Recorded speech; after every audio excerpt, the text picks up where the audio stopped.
grocery store, we picked up a bag of puppy food. And we picked out a toy that we thought he might like. Having a puppy means taking out the trash a lot. I've never owned a dog before, but I guess I'll figure it out. Come here, buddy.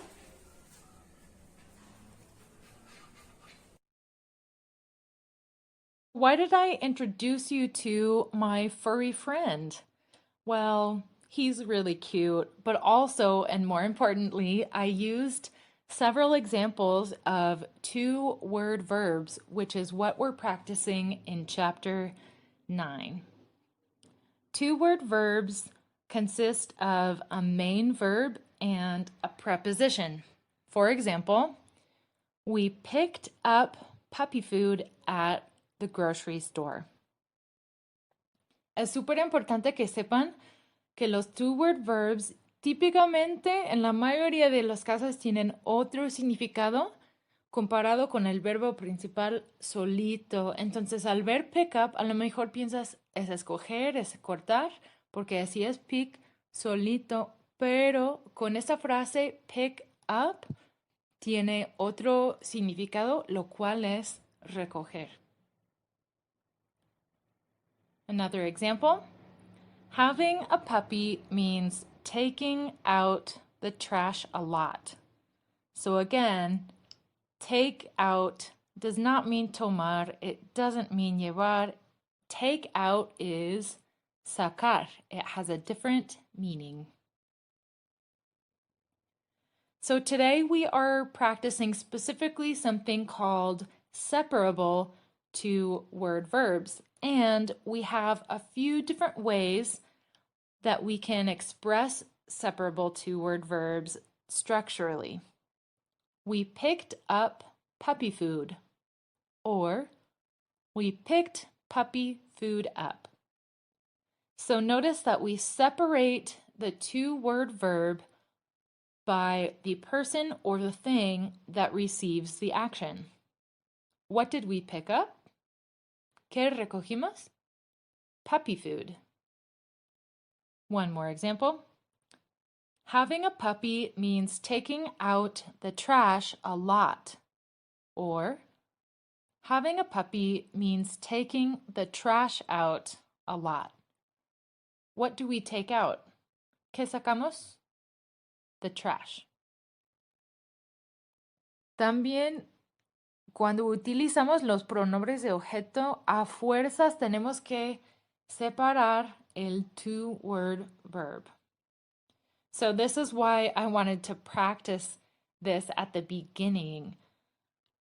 Using the same examples, that looks like we picked it up. Having a puppy means taking it out a lot. Before we do some practice with this, here's a really good resource for you. It's a list of separable two-word verbs and what they mean. So as soon as you can, I recommend studying this. Become really familiar with all of these two-word verbs and what they mean. Now that we know a little bit more about the grammar of two-word verbs, let's review the meaning of a few of the two-word verbs that we used in the last lesson. So you see some examples here on your screen, and there is a list of their definitions in Spanish on the right. So take a moment and determine what each of these two-word verbs means.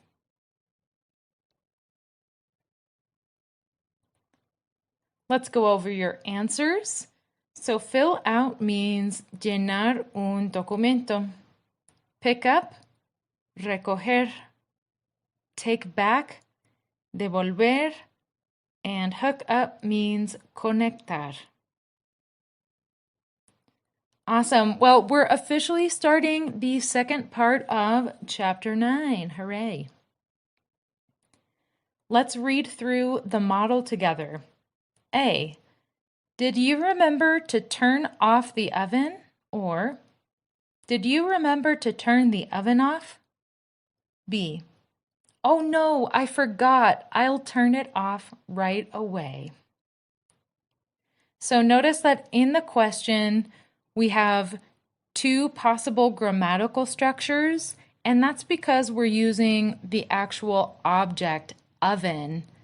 So when we use the specific thing or person, we can separate the separable two-word verbs. But in the response B, because we're using the object pronoun it, we have to separate turn and off. Let's do one more example together. Number 1. A. Did you remember to take back the videos? Or, did you remember to take the videos back?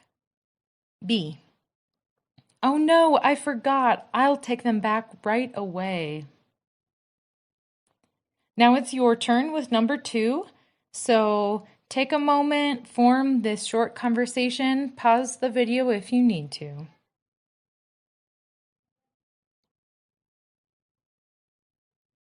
And this is what number 2 should look and sound like. A. Did you remember to fill out the accident report?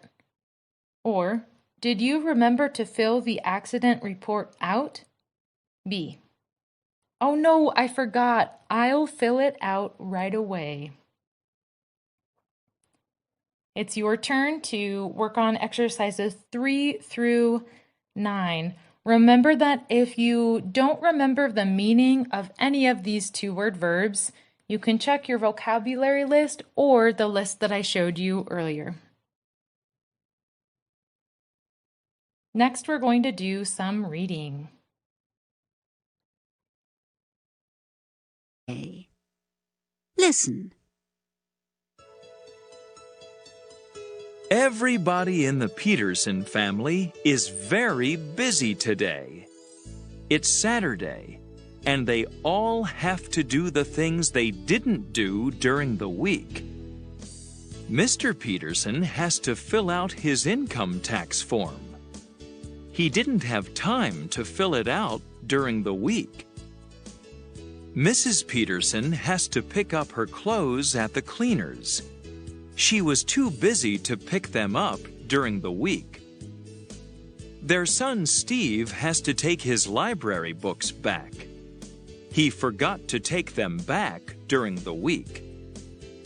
Their other son Michael has to throw out all the old newspapers in the garage.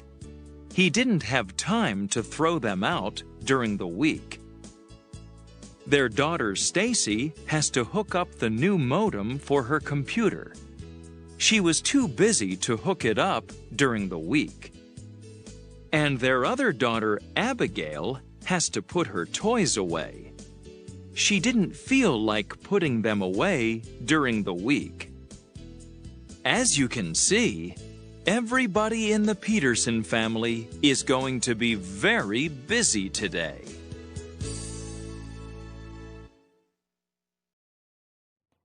Next, work on this reading checkup. You're going to create a conversation with one person being one of the members of the Peterson family, and the other person will be a friend. So I recommend doing several examples of this reading checkup. Maybe you can write one down in your notebook and then call a friend from class and you can work on a few examples together.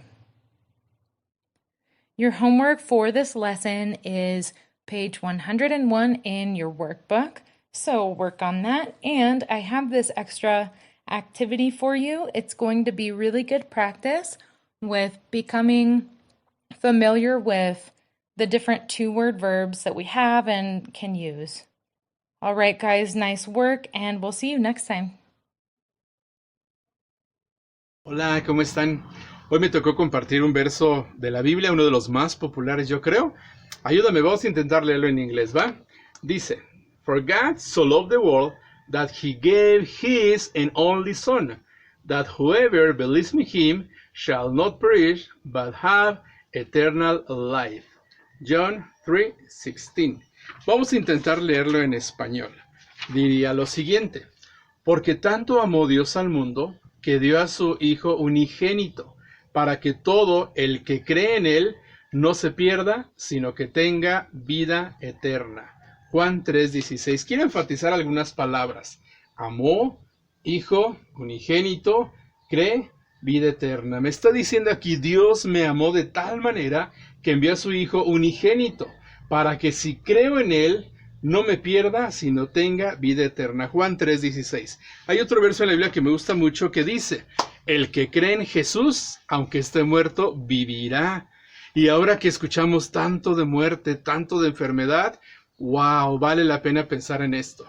El que cree en Jesús, aunque esté muerto, vivirá. Es una promesa.